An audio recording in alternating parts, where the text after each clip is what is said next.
आपको बता दें आज अभिषेक को सभी लोग टारगेट कर रहे हैं। जी हाँ, आज हम ये कह सकते हैं कि अभिषेक का हाल बहुत बुरा है और बिल्कुल उसी तरीके से है जैसे एक टाइम में सिद्धार्थ शुक्ला के साथ हुआ था कि सभी घर वाले एक एक करके उसके ऊपर कूद रहे थे। पहले बता देते हैं घर में सबसे पहले अभिषेक के ऊपर कौन कूदा है। यहाँ पर आ जाते हैं, ड्यूटीज़ की लड़ाई चल रही होती है, बहस, और उस बहस के अंदर कूदते हैं सामर्थ। अब सामर्थ आते हैं और वो कहते हैं तू कितना गिरा हुआ है, कल तूने क्या क्या बोला है, तूने ऐसा बोला है, तू इतना गंदा हो सकता, इतना चीप हो सकता, हमने सोचा भी नहीं था।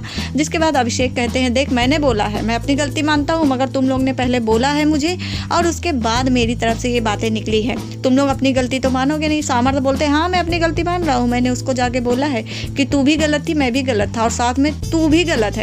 तो अभिषेक ने कहा हाँ बट गलत सब हो, कहाँ मैं गया हूँ, इसलिए मैं तुम लोग से कुछ भी बात नहीं करना चाहता हूँ, क्योंकि मैं कुछ भी बोलूँगा फिर से मैं गलत हूँगा। फिर भी सामर्थ यहाँ नहीं मानते हैं, लगातार छेड़ते हुए नजर आते हैं अभिषेक को। अभिषेक कहते देख मुझे बात नहीं करनी है, बात होगी तो बात बढ़ेगी और फिर मुझे ही सब कहेंगे, तुम लोग को कोई गलत नहीं कहेगा यहाँ। जिसके बाद सामर्थ बोलते हैं क्यों तेरे बात करने की अब हिम्मत नहीं है क्या, क्या नहीं बोलेगा। बोलते हैं मैं बात करने से मना नहीं कर रहा हूँ, मगर फिर कुछ बात निकलेगी और तुम लोग फिर मुझे ही गलत बनाओगे और मुझे ही गलत कहा जाएगा। मगर सामर्थ यहाँ लगातार पोक करते हुए नजर आते हैं अभिषेक को लगातार टारगेट करते हैं और बोलते हैं नहीं तुमने कल गलत किया है, तुमने ऐसा किया वैसा किया। अभिषेक ने कई बार कहा कि देखो बात खत्म हो गई, मैं उसके लिए फटकार भी पा चुका हूँ।